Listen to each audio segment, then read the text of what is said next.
Welkom by die Suidlanders Media YouTube-kanaal. Ons hoop dat jy hierdie aanbieding insiggewend vind, veral omdat dit baie van toepassing is op Suid-Afrika vandag. Dit gesê, hierdie video handel oor ernstige en sensitiewe situasies en die materiaal uit die aard is grafies. Dit bevat ontstellende materiaal wat verband hou met volksmoord, geweld en burgeroorlog. Ons benader die onderwerp streng as 'n opvoedkundige dokumentêre aanbieding om die lesse uit die geskiedenis te deel. In hierdie geval kyk ons na Bosnië en die volksmoord burgeroorlog wat van 1992 tot 1995 geduur het. Die verbrokkeling van die voormalige Joegoslawië het intense etniese spanninge laat ontplof tussen die Bosniake, die Serviërs en die Kroate. Wat as politieke konflik begin het vinnig ontaard in 'n wrede oorlog, gekenmerk deur etniese suiwering, massamoorde en die sistematiese gebruik van seksuele geweld as 'n instrument van volksmoord. Meer as 100.000 mense het omgekom. 2 miljoen is ontwortel. En die wêreld het geskok gestaan voor die gruweldade, insluitend die Srebrenica volksmoord van 1995. Een oorlewende wat die beleg van Sarajevo persoonlik beleef het, deel 'n kragtige getuienis oor die ware aard van daardie geweld.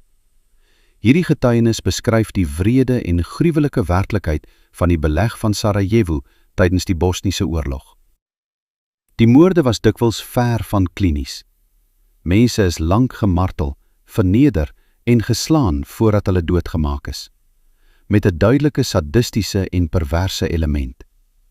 Mans is gedwing om omgang te hê met ander mans, en vaders en seuns is onder dreigement van moord gedwing om seksuele dade te verrig. Sommige van hierdie martelings en moorde het 'n byna ritualistiese, primitiewe karakter gehad, asof die moordenaars betower was. Serviese paramilitêre en soldate het ingebars en vroue, insluitend meisies so jonk as 12 jaar, op die plek verkrag. Hierdie verkrachtings was vooraf beplan. Hulle het geweet watter vroue en meisies waar sou wees. Dit het uit 'n superioriteitskompleks en 'n gevoel van mitiese wraak voortgespruit. Die doel was nie net vernedering nie, maar om die vroue swanger te maak en hulle te dwing om die kinders te baar, as 'n doelbewuste middel van volksmoord deur verbastering. Die skep van gemengde kinders as vorm van etniese uitwissing. Serviese vroue binne die leer het aktief saamgewerk. Hulle het groepe vroue georganiseer om te bepaal wie deur watter soldaat verkrag sou word en het die slagoffers vasgehou terwyl die mans hulle verkrag. Hierdie praktyke ego-gebeurtenisse in Bosnië in 1941 tydens 'n vorige oorlog en dui op 'n diep gewortelde transgenerasionele kulturele probleem rakende verkrachting en perversiteit. Daar was ook sluipskutters, beide Serviese en betaalde buitelandse huursoldate, wat mense in skerpskutterkorridors uitgewis het. Hierdie getuienis wys dat volksmoordgeweld nie net oor die doodmaak van mense gaan nie. Dit gaan oor die vernietiging van menslike waardigheid, die gebruik van verkrachting as 'n wapen om 'n hele volk se toekoms te vergiftig en die voortbestaan van haat oor generasies heen. Die betrokkenheid van vroue in die organisasie van hierdie dade en die ritualistiese, byna middeleeuse elemente wys hoe diep sulke boosheid kan insink wanneer 'n samelewing begin dehumaniseer. Die Bosniese burgeroorlog het 3 volle jare geduur, van 1992 tot 1995. Dit was nie 'n kort, skielike uitbarsting nie, maar 'n lang, sistematiese afdaling in gruwel. Hoekom bring ons hierdie geskiedenis nou na vore? Omdat die patrone wat tot sulke gruweldade lei, nie uniek aan Bosnië is nie. Ons sien dieselfde waarskuwingstekens vandag in Suid-Afrika.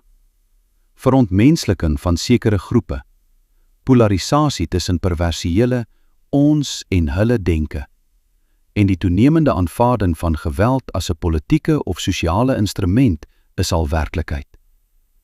Kyk na die xenofobiese aanvalle wat tans plaasvind. Buitelandse burgers, baie van hulle swart mense van ander Afrika-lande, word geteiken. Hul besighede word geplunder, hul huise afgebrand en in sommige gevalle word hulle vermoor. Dit is nie bloot misdaad nie. Dit is 'n uitdrukking van 'n dieper sentiment wat ander groepe as bedreigings en buitestanders uitbeeld, selfs al is baie van die slagoffers self swart. Dan is daar die plaasmoorde wat al meer as 30 jaar aan die gang is. Wit boere en hul families word in hul eie huise aangeval. Hierdie aanvalle behels dikwels urelange marteling, verkrachting en die mees brutale vorme van moord. Die disfunksionele regstelsel en wyd verspreide korrupsie beteken dat baie van hierdie sake nie behoorlik ondersoek of vervolg word nie. Die moordkoers in Suid-Afrika bly een van die hoogste ter wêreld. Met die huidige stand van die polisie, die howe en die staatsinstellings, kan die werklike syfers selfs hoër wees as wat amptelik erken word. Ons sien helder oordag moorde, gewelddadige diefstal, plundering en protesaksies wat vinnig ontaard in oproere met vernietiging van eiendom en lewens. Die onvermoë van staat en meerderheidsgroepe om verantwoordelikheid te neem vir die huidige toestand van ons land en die neiging om altyd ander te blameer, het sy die verlede, witheid of wit monopoliekapitaal, verhinder ware vryheid en laat spanninge toeneem. Openlike politieke retoriek wat oproep tot die onteiening van eiendom sonder vergoeding of selfs tot die vernietiging van witheid, skep 'n klimaat waarin sekere minderheidsgroepe as die vyand gesien word.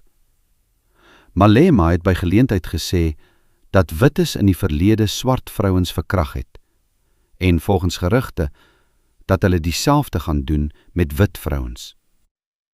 As dit die geval sou wees, soos ons duidelik sien uit geskiedkundige gebeure, dat dit nie net daar gelaat sou word nie, en dat weerloses nie beskerm sal wees daarteen nie. Dit wil sê, kinders, ou mense en selfs gestremdes. Daar is ook die gedagtes gedeel op sosiale media, dat spesifiek die wit mans moet uit die land uit. En uit die aard van die saak, al mans wat saam met die wit vrou en kinders sal wees, is dan die swart mans. Dink jouself in. Dit is presies die soort verontmensliking en polarisasie wat in Bosnië voor die uitbreek van volle volksmoordgeweld plaasgevind het. Die riglyne van Genocide Watch wys op verskeie stadiums wat 'n samelewing deurloop voordat dit tot volksmoord kom. Verontmensliking, organisasie van haat, polarisasie deur leiers en voorbereiding vir vervolging. Hierdie stadiums is nie net teoreties nie. Ons sien die stadiums daarvan in die alledaagse werklikheid van Suid-Afrika. As ons die brutaliteit van die huidige geweld in ag neem, die plaasmoorde met hul marteling, die xenofobiese oproere, die hoë moordkoers en die disfunksionele stelsel, dan moet ons eerlik vra, wat sal gebeur as hierdie neigings verder ontwikkel of ontketen?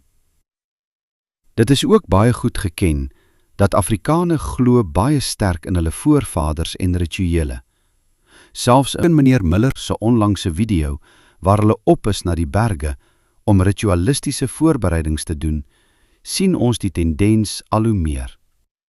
Bygesê het baie kommentators in die verlede uitgewys hoe betore die massas voorkom wanneer daar gemars of betoog word. Wat sal die vyand wees wat 'n mens in die gesig staar as ritualistiese, betowerde geweld soos in Bosnië hier losbreek?